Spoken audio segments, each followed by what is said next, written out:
이삭의 아내 리브가는 오랜 불임으로 인해서 그의 시어머니 아마 사라와 비슷하게 근심 가운데 있었을 것입니다. 그런데 본문을 보면 이삭이 그런 리브가를 위해서 기도했다고 기록하고 있습니다. 21절 보면 이삭이 그의 아내가 임신하지 못함으로 그를 위하여 여호와께 간구하매, 이렇게 이삭이 아내의 불임을 놓고 기도했다는 내용이 나오죠. 하나님은 이삭의 간구를 들으시고 리브가에게 임신을 허락하십니다. 그런데 리브가의 태중에서 이 쌍둥이 야곱과 에서 사이에 격렬한 다툼이 일어납니다. 이것은 장차 일어나게 될 형제 다툼에 대한 예고이기도 한데요. 이 문제를 리브가가 또 하나님께 묻자 하나님은 두 형제가 이루게 될 민족의 미래를 말씀해 주십니다. 23절 보면 여호와께서 그에게 이르시되 두 국민이 내 태중에 있구나. 두 민족이 내 복중에서부터 나누이리라. 이 족속이 저 족속보다 강하겠고 큰 자가 어린 자를 섬기리라 하였더라. 우리가 먼저 이삭과 리브가의 모습에서 꼭 배워야 할 신앙의 자세가 있습니다. 그것은 뭐냐면 문제 앞에서 그들은 기도했다는 것이죠. 특별히 이삭의 간구는 후손이 없는 일생일대의 문제 아니겠습니까? 아내 리브가가 임신하지 못하면 대를 이을 수 있을 것인가 없을 것인가, 이 문제, 이 고대 근동사회에서 후손이 있고 없고의 문제는 가문을 닫느냐 가문을 계속해서 이어가느냐 너무나도 중차대한 문제였기 때문에 아마 저와 여러분도 이삭과 같은 상황이라면 너나 할 것 없이 하나님 앞에 엎드렸을 거예요. 그런데 리브가의 경우를 보면 뭐 우리의 상황에 그대로 빗대어 보면 두 형제의 다툼이 어떻게 보면 좀 태동이 심하구나, 이 아이들이 참 건강하구나 하고 가볍게 넘어갈 수 있는 문제예요. 두 아이가 뭐 치고받고 뱃속에서 싸우겠습니까?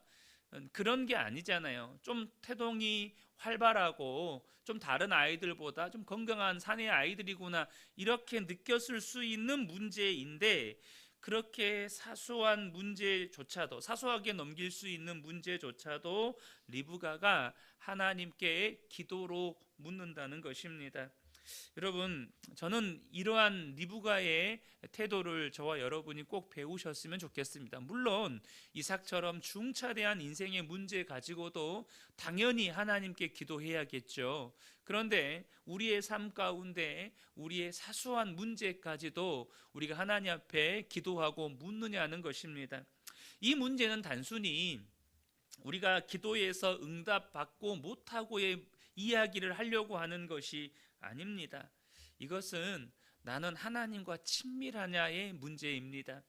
나는 내 삶에 사소하다고 여기는 영역까지도 하나님의 통치 아래, 하나님의 다스림 아래 있느냐의 문제예요. 여러분, 예수님은 그리스도십니다. 이 그리스도라는 말은 제가 얼마 전에도 나누었지만 기름 부음 받은 자라는 뜻이죠.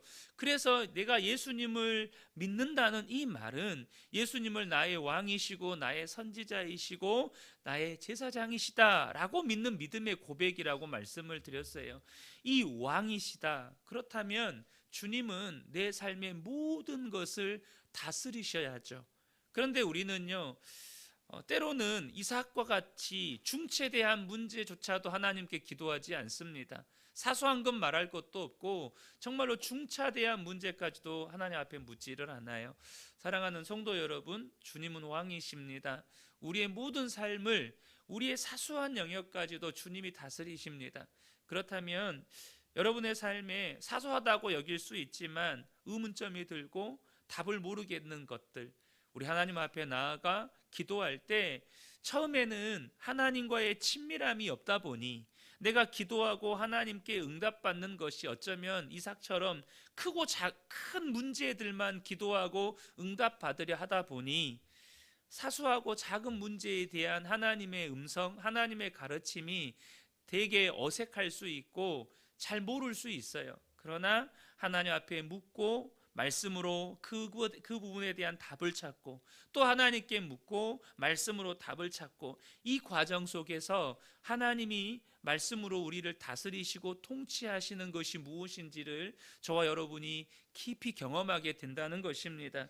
여러분, 우리의 믿음의 깊이 또 하나님과의 친밀함이 여기에서 갈린다는 사실을 저와 여러분이 아셔야 합니다.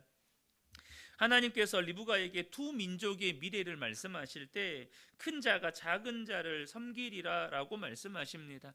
이 말씀은 기존에 이삭의 가문, 이 히브리인들이 가지고 있는 혈통과 관습 그리고 장자권이라는 인간적인 질서를 뒤바꾸는 것입니다. 이 고대 근동을 비롯해서 이 히브리인들이 가지고 있는 이 인간적인 관습은 뭐냐면 장자권을 이 첫째 아들에게 주는 것이었습니다. 이 장자권을 계승한 첫째 아들은 아버지로부터 두 몫의 유산을 물려받을 뿐만 아니라 그 가문의 신앙과 풍습을 그대로 계승할 의무를 가지게 됩니다. 그런데 하나님께서 이 장자권을 야곱에게 넘겨주셨다는 말은 하나님은 때로 인간의 관습, 인간의 질서, 인간의 전통을 뛰어넘어서 자신의 주권적인 선택과 뜻에 따라서 이렇게 장자의 자리를 정하신다는 것을 보여주는 거예요.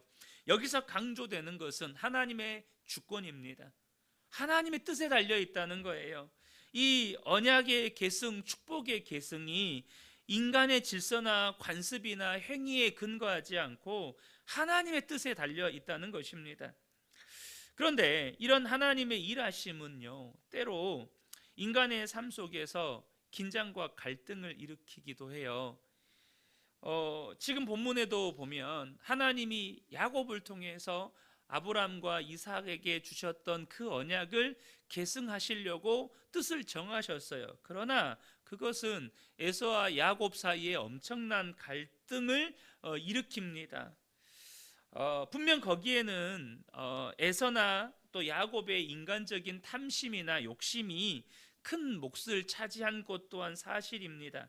그러나 분명한 것은 이런 인간의 전통, 또 인간의 관습, 혹은 인간의 탐심, 인간의 욕심, 그 인간 사이의 인간 관계 속에서 일어나는 수많은 갈등들, 이런 것과 상관없이 하나님의 주권적인 섭리와 선택으로 하나님의 뜻과 계획이 이루어져 간다는 거예요. 그런데 이런 야곱과 에서의 출생은 이 출생부터 대조를 보여줘요. 서로 상극이에요. 그러니까 특별히 두 사람의 성향을 비롯해서 그들의 삶의 방식이 다른 것을 분명하게 보여줍니다. 그런데 특별히 이 두 부모가 편애를 해요. 이삭은 에서를, 리브가는 야곱을.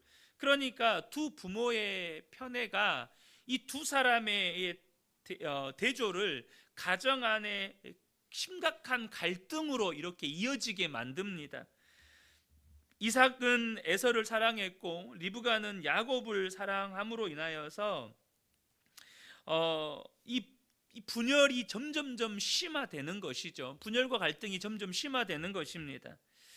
그러니까 여러분, 분명히 이 가정에는 하나님께서 리브가를 통해서 말씀을 주셨어요. 무슨 말씀입니까? 이 큰 자가 아니라 둘째를 통해서 하나님의 언약과 축복이 계승될 것이고 큰 자가 작은 자를 섬길 것이라는 말씀이 이 가정 안에 주어졌어요. 그런데 문제는 뭐죠? 이삭과 리브가가 자신들의 본성대로 반응한다는 거예요. 말씀에 반응하는 게 아니라 자기들이 원하는 것을 따라서 반응한다는 것입니다. 이것은요, 하나님의 약속의 말씀이 우리의 삶에 주어졌다고 해서 그 말씀이 그냥 자동적으로 평화를 가져다 주는 것이 아니라는 거예요. 쉽게 말하면 여러분, 하나님의 말씀은요, 내가 원하고 바라는 것이 아닌 경우가 많아요. 내가 바라고 원하는 것과 다른 경우가 정말 많습니다. 그리고 무엇보다 하나님의 말씀은 우리에게 주어진 이 다양한 처지와 형편 가운데서 무엇을 선택할지를 우리에게 질문합니다. 내가 원하는 건 이거예요. 근데 하나님의 말씀은 내가 원하는 게 달라요. 내가 원하는 게 아니에요. 그것 자체가 우리에게 지금 무엇을 선택할지를 말씀하고 있다는 거예요. 이삭과 리브가는 동생 야곱에게 자신들의 아버지 아브라함과 또 자신에게 주신 그 약속이 이 야곱에게 계승된다는 사실을 인정하고 그 말씀에 믿음으로 반응을 해야 했어요. 그런데 지금 이삭과 리브가가 자신들의 본성을 따라 반응을 해요. 이삭은 에서를 편애하고 리브가는 야곱을 편애하고, 그러니까 무슨 일이 일어나요? 형제 갈등이 더욱 심화되는 것입니다. 여러분은 하나님의 말씀이 내가 원하는 것이 아닐 때, 내가 바라고 원하는 것이 아닐 때 어떻게 반응하고 어떻게 선택하고 있느냐는 거예요. 여러분, 믿음의 삶이란 하나님의 말씀이 내가 원하는 것과 다르고 내가 바라는 것이 아니라고 할지라도 하나님의 말씀을 선택하고 말씀에 순종하여 따라가는 삶인 것입니다. 본문에서의 절정은 에서가 이 장자의 명분을 가볍게 여기고 팥죽 한 그릇에 장자의 명분을 팔아버린 사건입니다. 극심한 배고픔에 에서는 당장 너무나도 배고프니까, 당장 먹고 사는 것이 중요하니까 장자의 명분을 가볍게 여기고 야곱에게 팔아버립니다. 이렇게 장자권을 팔아버린 에서의 행동은 이 에서가요, 하나님께서 아브람과 이삭에게 주신 이 언약과 축복의 가치를 어떻게 평가했는지를 보여줍니다. 성경은 이러한 에서의 태도에 대해서 뭐라고 평가합니까? 34절입니다. 야곱이 떡과 팥죽을 에서에게 주매 에서가 먹으며 마시고 일어나 갔으니 에서가 장자의 명분을 가볍게 여김이었더라. 참 이런 해석이 참 우리가 에서의 태도를 바르게 이해하지 못하게 만듭니다. 이 가볍게 여겼다는 말은요, 정확한 해석이 아닙니다. 원문의 뜻은 뭐냐 하면 경멸했다, 업신여겼다라는 뜻이에요. 그러니까 에서가요, 하나님의 약속과 은혜를 일상의 필요, 그러니까 먹고 사는 것, 세상에서 성공하는 것, 사람들에게 인정받고 또 자신의 명성이 높아지는 것들보다 하찮게 여겼다는 거예요. 당장 내가 한 달에 얼마를 벌어서 먹고 사는 게 중요하지, 뭐 기도하는 게 뭐가 중요해, 은혜 받는 게 뭐가 중요해, 예배 드리는 게 뭐가 중요해, 말씀에 순종하는 게 뭐가 중요해. 당장 내가 말씀에 순종하면 이번 달에 내가 이렇게 벌어야 될 돈을 못 버는데 이 돈 버는 게 중요하지 말씀에 순종하는 게 뭐가 중요해. 이런 태도라는 거예요. 우리가 팥죽 한 그릇에 에서가 장자의 명분을 팔았다는 것을 보면서 어떻게 그럴 수 있지라는 생각들을 하시지만, 여러분, 실상 우리의 삶에 보면 하나님 앞에 기도하는 것보다 혹은 말씀을 읽고 순종하는 것보다 예배 드리는 것보다 우리가 돈을 버는 것 혹은 세상에서 성공하는 것, 사람들에게 인정받는 것, 그것을 훨씬 더 귀하게 여기고 있지 않느냐는 거예요. 당장 여러분, 저를 빗대어서 이야기할 때 목사로서 명성이 높아지고 교회를 부흥시켜서 사람들에게 인정받고, 이것보다 내 마음 안에 오늘 하루 하나님의 말씀에 순종함으로 내가 죽어지고 정말로 하나님의 이름이 드러나고, 이것을 얼만큼 내가 중요하게 여기냐는 거예요. 사랑하는 성도 여러분, 어쩌면 우리 속에 에서 같은 모습이 있는지 몰라요. 저는 이 새벽에 우리 모든 성도님들이 하나님의 말씀을 목숨처럼 귀하게 여기시는 복된 분들 되시기를 축복합니다. 내가 오늘 사람들에게 손가락질 당할지라도, 비웃음 당할지라도 하나님의 말씀에 내가 하나라도 순종하리라. 내가 뭔가를 손해보더라도 내가 하나님의 말씀에 순종하며 살리라. 여러분, 지금은 이것이 얼마나 가치 있는 것인지 명확하게 드러나 보이지 않아도 우리가 하나님 앞에 서는 그날에 우리가 하나님의 말씀을 귀하게 여기고 내가 손해보고 손가락질 당하고 비웃음 당할지라도 하나님의 말씀에 순종하려 했던 그 모습이 하나님 앞에 정말로 칭찬받는 여러분 복된 인생이라는 것입니다. 이 새벽에 함께 예배한 우리 모든 성도님들이 정말로 하나님의 은혜를 귀하게 여기는 복된 분들 되시기를 예수님의 이름으로 축복합니다.